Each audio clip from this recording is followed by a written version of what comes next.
Welcome to Sunrise Life, the podcast where we have deep conversations with fellow freelance models. And today I have Gabriella on the line. Say hello. Hi there. Hi, we've been following each other for a little while on Instagram and kind of sending messages every once in a while, but I'm excited to get to know you better during this podcast. Yeah, definitely. Thank you so much for having me. Yeah, I think I saw that. Are you in Vegas now? Or are you about to be in Vegas? Yes, currently I am in Vegas. Cool. And is that where you're traveling through or is that where you reside? I reside in San Diego, California. I am in a long distance relationship with my partner who lives here in Vegas. And I'm also here currently about to attend the Muses in Wonderland event this weekend here in Vegas. Oh, how exciting. Yeah. That's cool. I did one of those way back in, well, I guess it wasn't that long ago, 2022. Oh, nice. 22 or 23? I think Okay. up my years. Have you done one before? Yeah, I actually just attended the New York event in May, the upstate New York event, and that was very successful. I loved meeting all of the models and photographers. That's awesome. Yeah, having a group event where you get to see like other models, it's like, it's always a fun time. Yeah, it went super well. Sweet. So, for the listeners and for me, can you describe how you first got into modeling? Yeah, so I actually mainly tell people that I've been modeling for 3.5 years now professionally, but my modeling journey started many years before that. I've always been modeling for friends that have cameras. I've always been the one to have been asked to do photo shoots. And then over time I kind of just started getting reached out to by photographers on Instagram and then doing, TFP collab shoots. And then I finally moved down to San Diego in 2021. And a photographer I worked with kind of was like, "You have like some experience and you definitely are able to get paid for it." And I had no idea that I could make this, a paying thing. Like I could get paid for this. So I was like, wow, like I'm, super up for that. I really would love to get paid for something I really enjoy doing. So at the end of 2021, beginning of 2022, that's also when I started nude modeling. And that was my first paid shoot. And then I've been doing paid shoots and modeling ever since. It was a part-time thing and now it's been full-time. Wow, that's really awesome. I have so many questions. So, like, when you were initially like posing for friends and stuff, was it just like people that you knew personally? Yeah, it was both people I knew personally and people throughout like my college that, had heard about me or just seen my Instagram. That's cool. And then how did that go from your friends and college mates photographing you to doing it professionally? You said that you had an Instagram page and like was it Instagram that really launched your professional career? Yeah, so I moved to San Diego and I worked with a photographer at the TFP shoot and he said that I could make this, I could get paid for this. So I actually ended up making a new Instagram just for my modeling because I wanted to keep everything separate. And then started doing nude modeling. I started getting paid for it and things just started escalating from there. That's cool. Had anybody in your regular life like had any resistance to your nude modeling? Absolutely. I've always been very low key about it and just kept it pretty personal, which is why I made another Instagram. So not a lot of people in my personal life really knew about it until I started getting, full time. And I was like, well, this is what I do for work now. Yeah. But I did tell some of my close friends and they were kind of like, oh, like, are you sure it's a safe thing? Like they were just kind of like cautious about it, my safety. And I was like, yeah, like I always take measures to protect my safety. But, like back then when I started, it wasn't all that. Like I didn't know a lot of the key elements of making sure a photo shoot that I was about to attend was a safe experience. So I did have some not so good photo shoots and things happen, but I've learned from that. Yeah, man. Yeah, getting started can be rough. Yeah, definitely. Yeah. So, like, do you feel like you are part of the community of traveling models now? Definitely, yes. I have been traveling for about 2 years now. I'm going on 2 years of being full-time, and I've really picked up on touring starting last year. I first went to the East Coast for modeling. I think that's what really was the catalyst for my full-time, like, traveling, like, touring, like, all the time. I was noticed after shooting with SIG models by the East Coast photographers, so I started getting more of a demand on the East Coast and throughout the US. Yeah, they have a good following. Yes. Yeah. That's a good opportunity. Totally. Yeah. So, like, I'm very curious because I've been doing this for a really long time and like technology changes and the community of freelance models is always changing. And since you went into full time within the last 3.5 to 4 years, I'm just so curious about what your experience is like. As far as you mentioned that when you first started, you had some shaky experiences with questionable photographers, and now you have safety measures. Can you explain in detail a little bit more about your safety measures and like how you stay safe? Yeah, absolutely. So, before I was full-time and when I had just started picking up paid gigs, I kind of was just going with whoever reached out to me, and I was just like, "Oh, like, it's paid, I want the money." I was hungry for the quick cash. But now I feel like that just sometimes not worth my safety at all. Like, I have to reference check everyone that reaches out or everyone I reach out to. I have to make sure they have testimonials either on Model Mayhem or on Instagram. If they tag their models, that's a good sign. If they have a portfolio of any type, and then I reference check the models on the portfolio to make sure that they're safe. Cool. Yeah. I always ask because like times do change. Like when I first started, it was like before Facebook or Instagram. So Yeah. it was pretty much just Model Mayhem. But even before I signed up for Model Mayhem, I was using Craigslist. Yeah, I heard Craigslist can be really sketchy, so I've always avoided that. Yeah, I think that there's enough other platforms now where people can find each other that Craigslist can just be a thing of the past as far as modeling goes. Definitely, definitely. Yeah, I do think that there still are like old people that are looking to hire models that just aren't tech savvy enough to use social media that might be legit, but it's not worth wading through like all the bullshit. Definitely hard to filter through all the bullshit to find the legit ones on Craigslist. Yeah. I want to take a short little break to tell you about Model Society. ModelSociety.com is a website dedicated to featuring figurative fine art photography for models and photographers. What makes them different than other portfolio hosting websites is that some of those other websites will still host kind of tacky photography or exploitative photos. Model Society screens all of their contributors for quality and authenticity. So you only get the best of the best on there. If you're not a photographer or model, you can still enjoy and appreciate Model Society because they also have newsletters and magazines featuring their best work and new articles each week. Check it out, modelsociety.com. I will also include a link to Model Society in the show notes. All right, now back to our show.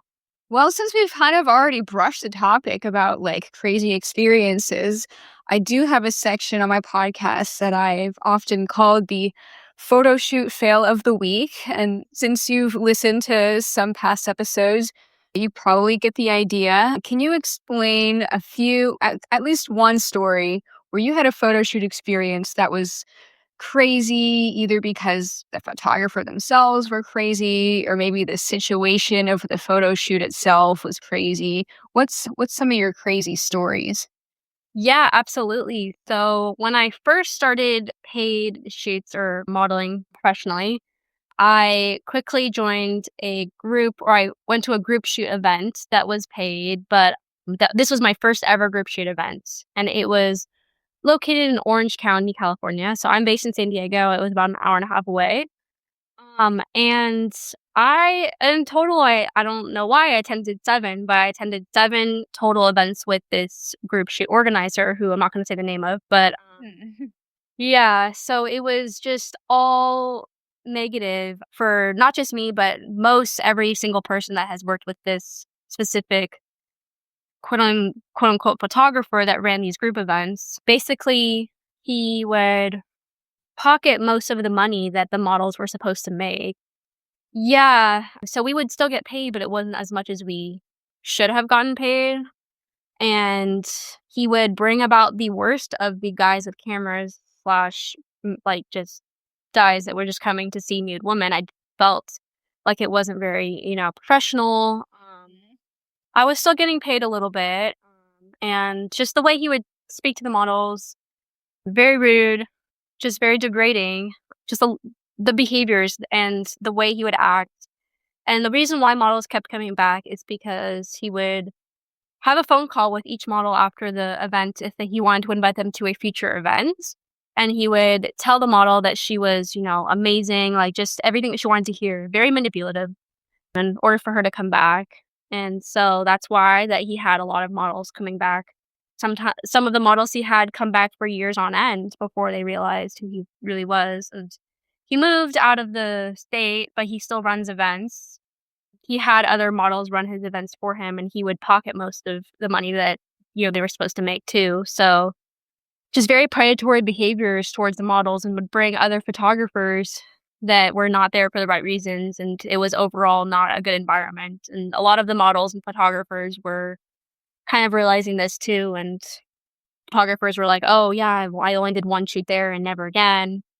Some photographers kept attending, but they weren't, they were the guys with cameras Yeah. that were very just predatory and not say not the most safe. I wouldn't probably should have shot with them one-on-one, so overall, not the best experience, and that was within this period of about 4 months, and I finally realized after the 7th time working with this group that it was not okay, and I don't align with their values, and I'm not working with them again, so yeah, the models, they ended up working with him for a long time after that, and the other models, they just came and went, so Yeah. overall, I'm glad to say that this particular photographer and his group have gone way downhill, but they do still exist, so Oh, man. yeah. So, like, I've probably been to similar groups. I used to live in San Diego, and I did, like, some group shoots, like, closer to LA where it was, like, they had, like, one big house and, like, maybe 10 models and, like, 40 photographers, and Yeah. they would, like, shoot you, like, a bunch of photographers at the same time.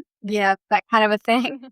It was that kind of thing, and it just felt I've gone to other events that were similar format, but they were way more professional and everyone was, way more safe, but this one's particularly just all the elements of the group were just not okay, and the guy that ran it, just the fact that he pocketed most of the money, and some models were not paid, like, barely anything for, doing full nude, and also he would all the models had to shoot full nude, like, there was no option, like, if a model did not want to do full nude, like, she had to go home and wouldn't get paid, so What? yeah, it was really bad. That's, like, borderline trafficky. Really, yeah, it did feel like that.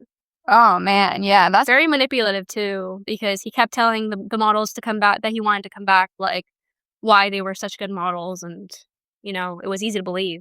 oh, man, yeah, and then especially if you're, like, newer to modeling, it feels like it might be an opportunity to get your name out there, so you keep doing it, right? Right, yeah, a lot of the models that would attend would be new, and I was new myself, so definitely. Yeah, that's definitely the school of hard knocks, like, Down. you're just kind of learning the hard way, like, with experiences like that, Yeah, definitely. but I'm glad that you got out of it, like, at least somewhat unscathed, just Very glad. Yeah, I actually had to take a couple months off modeling to reassess, like, how I would go about booking new shoots, and I didn't want that type of clientele to be the photographers I would primarily work with, so I wanted to do more networking before I would go back to modeling, so that's what I did, and I ended up coming back and working with a lot of new newer to me, way better and safer and more professional photographers. That's good. But yeah, honestly, like the more that you continue to post like the kind of work that you really like, the more of those types of photographers will come to want to work with you. Yeah, that's what I found as well. Yeah. Yeah, that's good. Yeah, but yeah, I mean, I've definitely been to lots of group shoots, and honestly, some of the workshops where I'm the only model, and then there's like 5 or 10 photographers taking turns. Sometimes those can be weird too. Yes, definitely, yeah.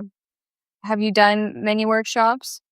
Yeah, I've done quite a few. I'd say most of them have been positive actually, besides that one particular group that I was talking about, but I wouldn't go as far as to say that was actually a workshop. That was, definitely a group shoot. I think a workshop is a lot more professional, and I've had only good experiences with those. That's good. Are there any other crazy stories that stick out in your memory that you'd like to share? Yeah, I've had just in general, just experiences with photographers that, are handsy, and I've learned to speak up about myself and my limits, and just photographers that push boundaries. Just multiple other experiences where this has happened. Photographers like to, wait until the last minute to decide whether they want to shoot a new concept, and I think that's definitely a red flag. Like, I don't feel safe with that, and I've learned throughout my career to stand up for myself and speak out for what I think I'm comfortable doing and what I know, like, I don't wanna do. Yeah, that's good. And having those surprises in person, that's just the worst. Yeah, definitely don't like that at all. Especially because they're often, like, a more, like, sexual advance than, like, what you talked about over email, right? Yeah, exactly. Right, and then, I think that some I'm not, like, necessarily trying to give the benefit of the doubt, but I'm always trying to, like, think about, like, why would they have done that? And my only, like, thought would be perhaps they felt like if they asked you over email, then you would just say no, but if they asked you in person, that, like, in the moment, then you would consider it, but honestly, I feel like it's more coercive and pressury, like, I didn't consent to this in advance, and, when they're standing there waving the money at you, especially when you're new, it's hard. Absolutely, yeah, and I feel like a lot of times photographers think that a model will give in to the pressure that they have in person and just, like, quickly react to it and say yes, or just, like, photographer will ask and she'll just be like, "Okay, like, I'm here, I wanna make more money," or he'll offer more money. That's another thing that happens, but yeah, I learned over time to, like, just really speak out about my limits and what I'm comfortable doing and what I'm not comfortable doing. That's good. And, that's actually something that I've noticed in a lot of the interviews that I've done that a lot of models have, like, really learned how to express their boundaries through modeling and not just through, like, other, like, life experiences. Yeah, I would say, like, modeling had taught me the good of such good skills, and to not just speak up against, like, photographers, I've learned that, but, like, it goes back to everyday life and to, speak up to what I think is right or wrong, what I'm comfortable doing or not, so I like that modeling has taught me many other skills. That's cool. So, when you're like emailing or messaging with a photographer, like, are there certain things that they might do or say in the pre communication that alert you that it might be a red flag? Yeah, sometimes they'll just the way that they word their emails or their inquiries, I can get a weird vibe from it initially, and just their language and the way they communicate, I'm kind of like, "Oh, like, I don't know if this guy is gonna be the most professional," so I definitely reference check everyone, but I definitely would say that pre-communication, I can get a vibe of what they're gonna be like. Yeah. Not exactly for sure, but it helps a little bit. Yeah, I'm the same way. Like, honestly, I think if their first message is something like, "What's the cheapest you'll go for like the most explicit?" I'm just like, Yeah. "Where do you want to respond?" Yeah. Yeah, I don't like that at all, like, they'll also use, like, "Oh, yeah, like, other models are willing to shoot, like, this type of thing with me for, like, this rate, and I'm like, "Oh, like, I'm not other models, like, sorry, but, like, I have my rates and my limits." Yeah. Right. Well, on the flip side of that, what are some things that photographers can do or say in advance that make you feel comfortable, like moving forward with scheduling to shoot with them? I appreciate photographers that include detail, but even if they don't include detail, it can still be professional. Enough detail to where it's provides enough information about the shoot and the concepts, the genres, the location. I'm like, if they don't provide that, I'm like, I ask questions, and I hope that they answer those questions in full. But just talking professionally, talking to someone professionally is key for sure, Mhm. and just including the details of the shoot, the concepts they want to shoot, and making sure I'm comfortable shooting all that. Just every detail, including, like, what wardrobe to bring and everything, like the location, the time, is all essential and key communication, I feel. Yeah, because that way you feel like they're setting up a photo shoot and the expectation is for the purpose of creating photos, not because they have some ulterior motive. Exactly, I feel like I always feel safer when I'm set up for success for a Yeah. photo shoot. Yeah. And then once you're at the shoot, what are some things that photographers can do to make sure that you're comfortable at the shoot? Just personal space and boundaries, like, I don't like when photographers, like, come really close to me unless they ask with their camera or in general.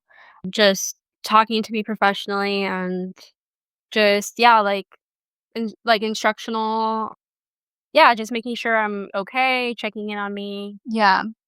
Yeah. And one, since you mentioned that, when it comes to photographers that getting really close to you physically, Yeah. reminds me of a time that was kind of recently, actually. I was doing a shoot and I had like the model dressing room area kind of spread out with all my outfits. And the photographer came into the dressing room to help pick out what the next outfit should be. And he was standing so close to me and he was standing with his shoes on top of my designer lingerie that was Oh my spread out. god. I was like, what the fuck? Yeah. Yeah, see, things like that, I really don't like when photographers get too close and in my space. Yeah. Yeah, when photographers, like, are like, "Oh, can I adjust your thing?" I'm like, "No, like, I can do it myself," or, like, they have to ask for sure. Like, I know some photographers that in the past have just come and tried to adjust it. I'm like, "No, like, that's not okay." Like, I make it clear on my Model Mayhem that, like, absolutely no touching or anything by photographers, so Word. So, beyond moving from like amateur modeling before into professional modeling that you've been doing, you worked for Sig models, you've done Muses in Wonderland. Like, what other points in your career do you feel like were landmarks in your modeling so far? yeah, so I think when I went full time, that gave me the opportunity to truly travel, like, more to seek more bookings, Mhm. but not it hasn't been, like, an easy journey, I'd say, for me. Like, it's been pretty slow, and that's okay, but it definitely was hard for me mentally to accept that, like, my journey is slow and some others might have, gone really successful at a quicker pace. So I definitely deal with imposter syndrome regarding that and regarding just like seeing other models on social media and their journeys and their booking.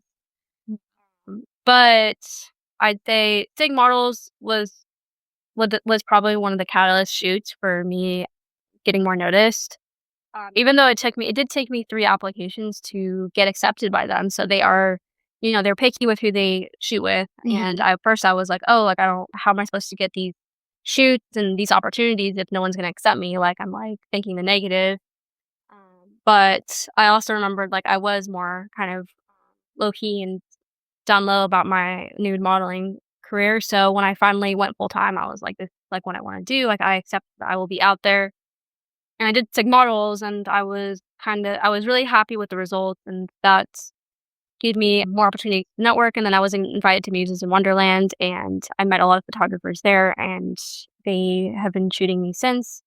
But yeah, in between, I went to New York City for the first time, and that was pretty scary, but I knew I wanted to go to that city because of the amount of bookings I could potentially get, and I knew that also it would be easier for me specifically because it is a city that relies heavily on public transit, which for me is a good thing because I don't drive much, and that's another thing that hinders me from doing a lot of specific tours. I'd still go, but it's hard to transportation when I'm not comfortable driving in other cities due to trauma, so it has been a little bit difficult in that sense too. But I'd say Sig models, my first New York City tour and Musings in Wonderland have been the catalyst for photographers finding me and networking and asking for me to, travel to their cities. Yeah. What was scary about New York City? The first time I went, I took my partner and I felt safer, but it definitely was, a big city, a big city and new, like across the east from the East Coast, like across the country. I didn't know how I would get to like my bookings and I realized public transportation is like the way to go. And I felt a lot more comfortable doing that versus having to figure out a ride or driving to a shoot, which has always been a challenge for me because driving for me has just it's very traumatic, though I only am comfortable driving in my city for the most part, so whenever I go on other tours, it's challenging for me to find rides and figure out my transportation. Yeah. Yeah. I dealt with a somewhat similar situation earlier in my modeling, not because of trauma, but honestly, I'm kind of telling on myself a little bit, but whatever. I've already posted about this in the past, but I had 2 DUIs in my past, and Oh, wow.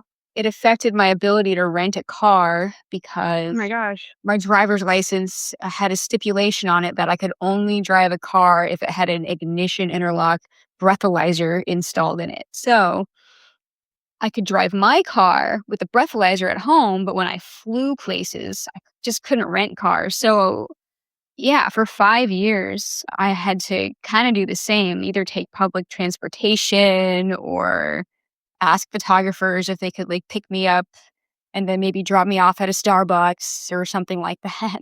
Yeah, that's exactly what I do. I have photographers give me rides as much as I possibly can, so I don't have to spend a lot of money on Uber and Lyft. I take public transportation, but it definitely is hard just because I'm really driving is something that is extremely uncomfortable for me, so renting a car is just been something that I've been avoiding as much as I possibly can. I've never done it, but in the future, maybe, but right now, it's just something I am so anxious about, and just driving and dealing with the traffic of other unfamiliar cities and navigation is just really hard. But yeah, I'd say almost 5 years ago, I was in a life-changing car accident, so that's why I have such bad trauma with driving. I was the passenger in a car accident, and I made it out of the car, but unfortunately, not everyone in the car did, so it was extremely bad and traumatic, and every time I drive, I'm like, "Oh, like, this could happen to me again." It's just really hard for me to cope with, and I've been dealing with it as much as I possibly can, and I've been still driving in my own city, San Diego, but it's not easy. Yeah. Wow, that's scary. Yeah. Wow. It definitely changed the trajectory of my life, and I'd say, making out of that accident, I'm like, I have a second chance of life. Like, I would love to live a life as much as the fullest to the fullest of my abilities. So, I'd say I'd say, like, I wanna do modeling full time, and I wanna live my life without any regrets, and I feel like if I didn't go full time with modeling, I would regret it, so That's amazing. If you don't mind me asking, what kinda job did you have before you went modeling full time? yeah, so I worked a full-time job. I was a talent manager through a model hospitality staffing company, so I was booking models and scouting models for high-end clients, mainly based in New York City, but also LA. So, it was instead of booking them for photo shoots, it was for hospitality gigs like catering, waitstaff, doormen, etcetera. Yeah, so I really loved my full-time job, but unfortunately, in November 23, I got laid off all of a sudden. So, once I was laid off, I began to look for new full-time jobs because I didn't think modeling could be sustainable full-time, and I didn't have much luck on LinkedIn and Indeed and all of those other platforms. I was not landing too many interviews. The interviews I did land, I did not make it to the last round. So, it was really a lot for me to go through, and I experienced severe burnout just from looking for a new opportunity. So I realized I was like, well, honestly, I could just go full time with modeling and start doing these tours like these other travel models do. So that's kind of what I did. And that's what I've been doing ever since. That's awesome. But I'd say it hasn't been also easy doing this career full time, knowing that like my family's not the most supportive and my friends are just like they're supportive now, but I have a college degree. I have, like I could be working another job with the degree that I earned, but freelance modeling has I like the ability of not working for someone else and being my own boss and being able to travel and make my own schedule. Yeah, that's definitely a lot of perks. Not having a boss and not having a schedule that affects your daily life is, I mean, that's one of the main reasons that I keep doing it also. But yeah, sorry that your parents aren't very supportive. Like, where do they stand? Well, my mom, she I so I have both a bachelor's actually and a master's degree. So my mom is like, "Why aren't you just using your master's degree?" But she doesn't understand the job market for full-time jobs right now is just horrible, and I had to go full-time with modeling to pay the bills. I told her, I was like, "Well, this is what I have to do, and this is what I wanna do now. I'm sorry, I just like, I yes, I have degrees, but the regular corporate job is just not working out for me right now. Like, maybe in the future, but right now, it's just not my time." So, I think she's finally come to accept that about me, but definitely it hasn't been easy. She hasn't been supportive. It's like she thinks that it'll come back to haunt me, all my images on the internet and everything. It's very old school way of thinking, so Yeah, that sucks. Does she know about the nudity or? yeah, I didn't explicitly tell her, but she figured that it was full nude. I did like full nude modeling and she knows. So it's definitely something that we don't really talk about because she gets upset thinking that with all my credentials and degrees, that this is what I'm doing now. But it's like, oh, like although I had a full time job, I wasn't unable to get a full time job that I wanted. And also, modeling just made me feel more like picky with any other job. So Yeah.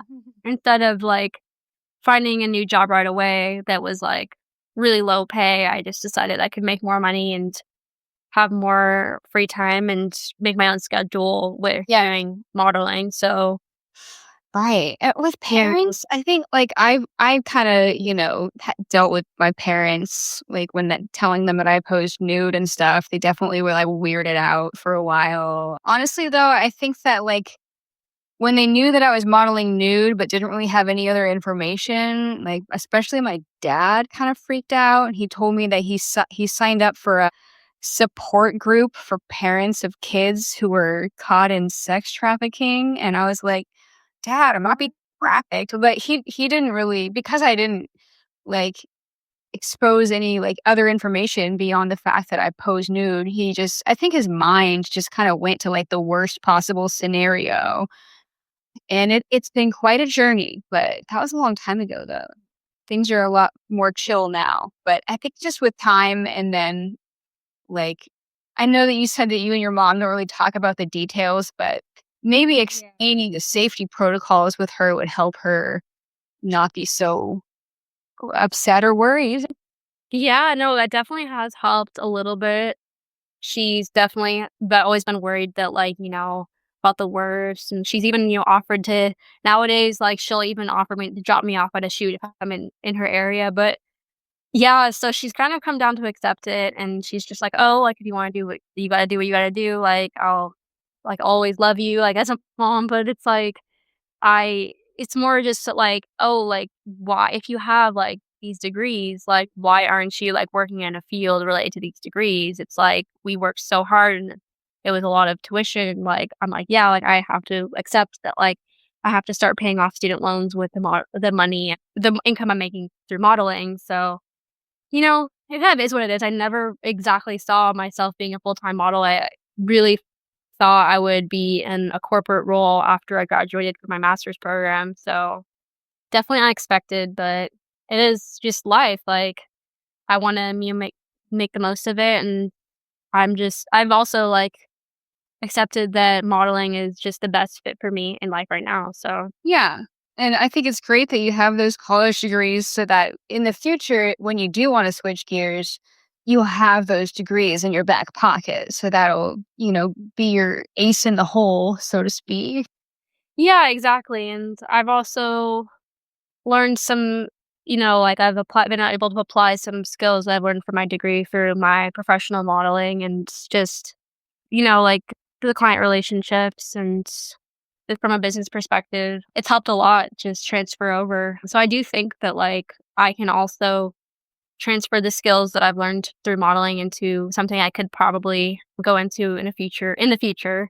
But I definitely would say that modeling is something that I would like to keep as a part of my life for a long time or as long as I can. So even if I don't stay full time forever, I'd love to still continue doing weekend events and photo shoots and bookings in the afternoons and weekends. Yeah, that's awesome. Hey, Yeah. you friends through modeling? Yes, I've met some of my now good friends through modeling and specifically have met them through social media and muses. I so grateful that I have these connections and friendships that I've made throughout my career. And I'd say like I have some model mentors that I've been speaking to on social media and have met in personally a few times, but they've helped me throughout my journey, and I don't think I would be here without them, so, yeah. That's awesome. Honestly, like having other like models that like, already are doing what you're working on, like becoming as far as like being a successful traveling model, like just being able to like pick other people's brains or like share stories is like the most valuable thing ever. It truly is, and I've been fortunate enough to be hosted by and traveled with a few models just this past month in Hawaii, and then also in Portland and Seattle, so I've been able to establish friendships, and just based on, like, other models that I've been booked with, I've, gotten closer with them too. So I think it's really valuable to have friendships in this industry, and I also think that, moving up in the industry, like, having these connections is vital, like, collaborating with other models and sharing, like, photographer contacts and every safety measures and experiences, I think has benefited me so much in this career that if I didn't have these connections and I didn't collaborate and work with these other models and establish these friendships, I don't think I'd be where I am today, like, I really don't. Yeah, like that reminds me there was one time that an aspiring model was asking advice from me and I told her, start following other models that you look up to online and, interacting with them and maybe one day you can meet them. And she was like, why would I want to befriend other models? Aren't they my competition? Shouldn't I be contacting photographers? And I'm like, no, you want to be part of the community because we help. I think that mindset is pretty toxic and negative, like, I definitely don't I've never thought that way about connecting with other models. I think everyone has been really supportive and not competitive. I definitely was a bit nervous before I attended Muses that some of the models would be competitive and all that, but I it was the complete opposite, like, everyone was super supportive, and it was an amazing environment. So, awesome. Yeah, any other group shoots that I've had too, I've been fortunate enough to not have any difficult encounters with other models, at least so far, so that's been really good too. That's great. So I have another question that I also ask everybody on the show, and I call it your rising phoenix era. Can you describe a situation where you were faced with a challenge that you had to overcome? Yes, I'd say there's a few, but I want to pivot back to my anxiety regarding driving because I think driving is such a huge part or transportation is such a huge part of this industry because every job is distance away from each other. It's rare to where like all your jobs are booked in the same location, especially on a tour. So the car accident I was in has really hindered me from picking up, the ability to go out and just rent a car and have the freedom of just driving to all my bookings. Like, I am absolutely traumatized. I'm working through it, but driving is just has always been a challenge for me, and that car accident has just made it so much worse. I'm, like, driving and even in San Diego is difficult for me.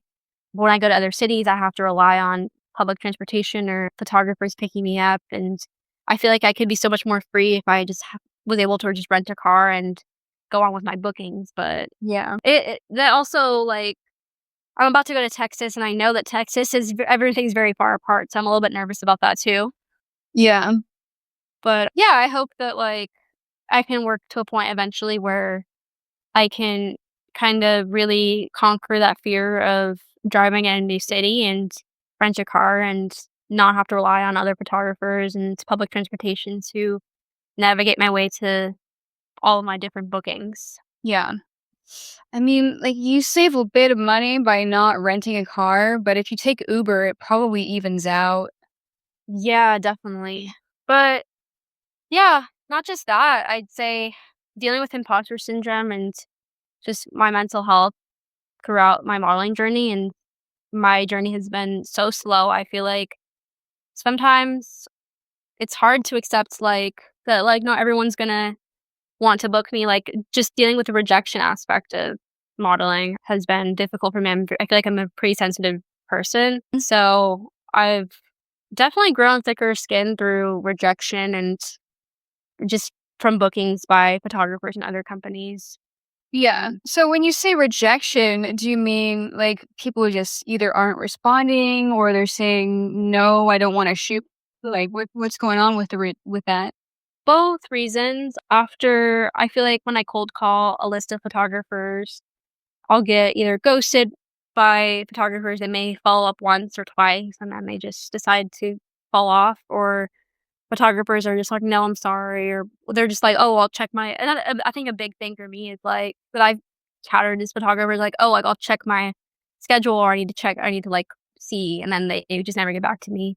Yeah, so that's definitely frustrating, and just dealing with, like, my emotions and not responding to photographers through emotion and responding professionally and through logic, for me, is something that I've learned. Yeah. Because 'cause I'm like, "Oh, like, I'm triggered right now. I need to I really need to take a step back, think about my response before I actually respond and not respond with my emotion. Because sometimes photographers can be extremely rude and just give the answer that I'm not looking for and not wanting, and like I said, I'm very sensitive, so Yeah. yeah, like, rejection through, like, photographers that may say no in some sort of way or, like, other companies, like, it took me like I said, it took me 3 applications to get accepted by Sig Models, and then just rejections from other big shoots too. Like, I feel like I'm like, "Oh, like, am I good enough?" I always have self-doubt and lack of self-confidence. I'm like, "Oh, like, how am I not good enough for them?" And just kind of just spirals from there. Yeah. And that can be hard, you know. I mean, I think that over time, like the sting of like having somebody either not respond or just like continually not say yes, like I mean, it happens to me too. Honestly, like there's a photographer in Dallas. I'm not going to say who it is, but like Yeah. I shot with him once, and I thought we had an amazing shoot. We had great conversation. We had all these things in common. We shot tons of great photos, and he kept on saying, "This is the best shoot ever, and definitely let me know when you're coming back." And I've come back to Dallas 3 different times, and I'm like, "All right, I'm coming back again. Do you wanna shoot?" And then he'll just leave me on red, and I'm like, "I thought you said you wanted to shoot again." I'm like, "No, come up." I mean, that kinda stuff happens all the time, and it's like, I guess I think I wouldn't take it too personally. Like I would assume that he's either like broke and like doesn't want to hire models because I'll go on his page and I'm like, oh, that's a local model. Like he's only worked with a few local models recently, so like I try not to take it too personally because that's only gonna like make your imposter syndrome harder. Yeah, I definitely would have to agree with that. I've learned throughout my career that just like this industry, like models, every single model gets rejected all the time in different for different reasons and in different ways. But yeah, like I've definitely learned that to not use like my emotion when responding to either when we're responding to photographers and when assessing different situations and going about through all these different types of rejections in the industry too. Yeah. And there's definitely like there was a period of time like up until I don't know 2015 or 16 where photographers were always the ones that initiated contact with the models. Really? That was back when Model Mayhem was actually good. Before like before then, Model Mayhem had like they made it so that you could still send people direct messages even if you had a free account, but at a certain point they changed their policy that you had to accept somebody's friend request if you were going to send them a message if you did not have a VIP paid account. So, because people that had free accounts didn't want to upgrade to be able to send all these messages, they were just like, screw it, I'm going to go to Instagram. But Instagram and Facebook don't really have a search feature specifically for models where you can find models in XYZ city within this age range with this hair color. Like, yes, the search feature on Model Mayhem is in the ability to put casting calls. Like, it was honestly the best. Like, back in the day, all you had to do to fill up your entire tour schedule was post a travel notice on Model Mayhem, and then photographers would be flooding your inbox. But yeah, I know it was great. Oh, now we have to bust ass and like make friends that are going to give us contacts. And like, it's really hard to like seek out bookings now because like for me, it's mostly like word of mouth. Like, hey, I'm going to go to, you know, Portland. You want to trade contacts for Seattle or whatever? And Right. it's not just like back before it was. And so after the Model Mayhem change, a lot of people stopped using the website, and the models that got booked were the ones that adapted to initiating contact, where like it was hard for me to adapt because I was used to them just messaging me off of my travel notice, but I had to learn that I had to be the one to initiate contact, you know, far in advance so that I had a chance to get on that photographer's schedule. So I don't know if this is helpful at all, but I would recommend reaching out 3 months before your tour or longer because sometimes people might not respond because they're already booked up if it's Right. too short of notice. No, that's really good advice. I that's honestly crazy to hear that Model Mayhem used to be so successful and Yeah. you could just fill up your schedule completely based on posting a casting. Like I totally wish that it was still like that, but Yeah. I like it's okay. Like I learned that like cold calling. I've learned skills through cold calling photographers. I do like I wish that I could just post a notice and get a bunch of responses, but I've accepted that I really have to sit down, a long time in advance and Yeah. find all these photographers either via Model Mayhem, Instagram, or email or wherever contact list. But cold calling, like making a message for each photographer, and Yeah. it's taught me a lot of skills through like sales. It's kind of like a sales job in a way where it's like I'm selling my service of modeling and I'm dealing with a bunch of rejection, but I'm also collecting all these leads, and then I have to go from there. Like, okay, like if you're interested, I have to send them my rates, and then talk about my schedule, and then Yep. navigating a schedule through touring too has been something I've learned too. Like, okay, like I have to figure out like a specific dates and how far apart the shoots are. It's all key elements of booking that I've learned over time, and I feel like at the beginning of my journey, I just never really knew how models would do it. It took me a long time to figure out, but eventually I got the hang of it. So Yeah, that's great. And like, I know that when you aren't driving yourself, part of the complexity of booking your tours out is, figuring out, okay, can I get picked up and get transportation to this shoot, or do I have to take the train or the bus? And like, how do I get from point A to point B? Because I dealt with that too, and it just makes scheduling your tours that much more complicated. yeah, like a lot. I think a lot of times photographers and others that maybe aren't even in the industry don't realize how much time and effort it takes to book, like, how much time and effort it takes throughout the booking process to actually book and solidify shoots before actually attending the shoots and going through with the shoot, which is why our rates are as so. Because in my experience, photographers have asked me, like, "Why are the models' rates so high?" I'm like, "Well, we don't just show up and perform our skills, we have to there's so much more that happens beforehand, which is the reason why our rates are as so, and I think our rates aren't even high enough, so." Yeah, honestly, like Yeah.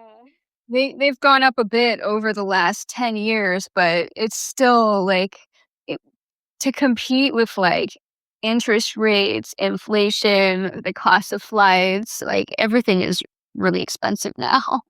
Really expensive, and, I feel like I have market rates, but I had wished they were higher just because of all of the time, energy, effort, resources it takes to get not only attain these bookings, but show up and perform my ability at the shoot modeling. So, I definitely wish I could have higher rates. I just would prefer to keep them at market rate, like you said, it's hard to and photographers want to book you, and it can get, yeah, so Yeah, totally. So, starting to wrap up here, I've got a few more questions. One being like with your future of your modeling, you've mentioned a few times in this podcast so far that you would wish that like your career would accelerate faster. Like what kind of goals are you working toward, or what would it mean to you for your career to be accelerating? that's a really good question. I think for me, that would mean being scouted and reached out to attend a bunch of different events. I love attending events that are positive experiences. That has only helped me in my career. It's helped me accelerate in my career through networking and skill development. So I'd love to pack my schedule with as many, weekender events, workshops as I possibly can. And in addition, just being reached out to slash scouted by, decent good photographers in the industry. I know that, like, I always have to be the one, like, cold calling, but it would be nice to, have more demand when I'm posting a notice. I feel like I sometimes it's hard to accept the fact that, like, I only have, like, a couple photographers reach out to me with each notice I put up, but it would be great, as a sign of my acceleration to have a lot more photographers reach out to me via my casting or my travel notice and my casting applications on Model Mayhem. Yeah. Yeah, I mean that would be nice. I look back to the old days where it was like that and it was nice. But, like, if you log into Model Mayhem 10 years ago, the average number of, like, open castings on the website back then was around 14,000, and if you look at it Mm. today, it's the last time I looked, it was, like, about 1,600, so about 10% of people are using Model Mayhem today compared to back then, so That is a crazy low yeah. percentage. Yeah. It bounced up a little bit because I think it was down into, like, the 1100s a couple years ago, like, probably during the pandemic and stuff, but yeah, like, I mean, I still use it, but, like, aside from Model Mayhem, though, like, posting my travel notices on Facebook and Instagram even, like, because my account is so shadow banned, like, my travel notices don't even get seen, right? So like, what happens is I'll go to the city and I'll shoot with some photographers, and so and so photographer will post a picture of me in his like photographers of San Diego Facebook group page. And then other photographers will see that photo and be like, oh, I want to shoot with her too. And then they contact me, but by that time, I'm already gone. Yeah, I feel like that's happened to me too. Like, I've posted about being in a city and they're like, "Oh, like, when are you coming back to the city?" I'm like, "I was just there. Like, I don't know when I'm coming back." Yeah. And if it wasn't a successful trip, then you might not go back to that. Exactly, and it's like, I wanna tell them, I'm like, I probably won't go back. Like, you should have booked me, but, like, it's like, I probably yeah, I definitely understand, like, the struggle. Yeah. I will say though that the first time you go to any city is always going to be your worst. And it'll only get better after the first time because you're like breaking the ice. And if nobody in that town has worked with you yet, then maybe you're seen as a wild card because you don't have like history with any of the photographers in that town yet. So you like, honestly, I think with your first tours, if you're breaking even on each tour, like that's good, you know. But like, That's really good to hear actually, because sometimes I'm like, I go to a city, I'm like, I make profit, but it's hard for me to be truly satisfied. Like, I feel like I could always do better, and I'm always striving to do better, both as a model and working professional. And I even if I do make some type of profit, I'm like, "Oh, I wasn't good enough. I should have done better." But it's yeah, that's helpful to hear that, like, I should not be beating myself up for the performance of, like, traveling into a city for the first time. Like, I should, like, say, like, "Oh, wow, like, I did better than I expected, and yeah, next time I'll do even better." So that is good to hear. I think that fear of missing out for photographers is like a really big factor in if they want to shoot with you. So if you shot with a photographer's friend and they didn't even know that you were in town, then they have fear of missing out. So you'll probably get more work next time. How, additionally, and this is a method that I used a lot earlier in my career that is probably still helpful today. Since you mentioned that a lot of the workshops that you've done, you've enjoyed, if when you're booking your trips, I would recommend finding who the local workshop organizers are and getting on their workshop schedule because that workshop organizer will have a mailing list of like, I don't know, maybe 1,000 photographers in the area.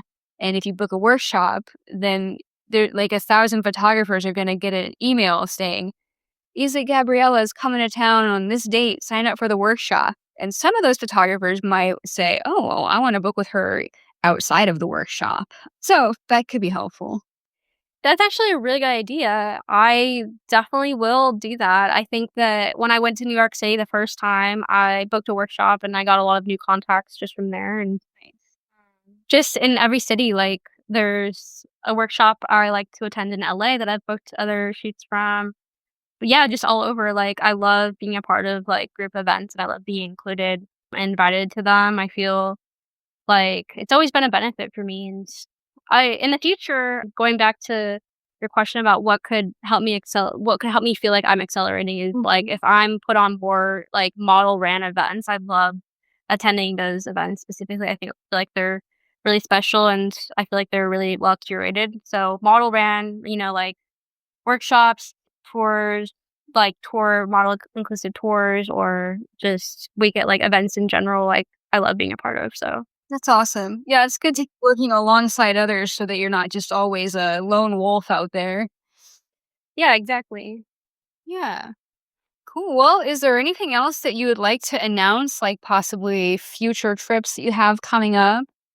Yeah, so I'm currently in Vegas, and next week I will be hitting Texas for the first time. I'll be hitting Dallas and Houston, and I'm really excited because the first attempt I had on hitting Texas in April did not go as planned, and I ended up not going because of lack of bookings. So I canceled the tour, and I'm like, I need to find a different month to go, and I'm finally, doing it in next week where I'm going a full week, and then after that I will be hitting Columbus, Ohio for a festival, and then I will be modeling there for a couple days, and then at the end of the month, I just announced that I will be hitting the Bay Area, East Bay Area for the first time, and then in October, I have another East Coast tour planned. I will be hitting the DMV area, booking at the Union 206 studio, and then I'll be going to New York City slash Jersey City.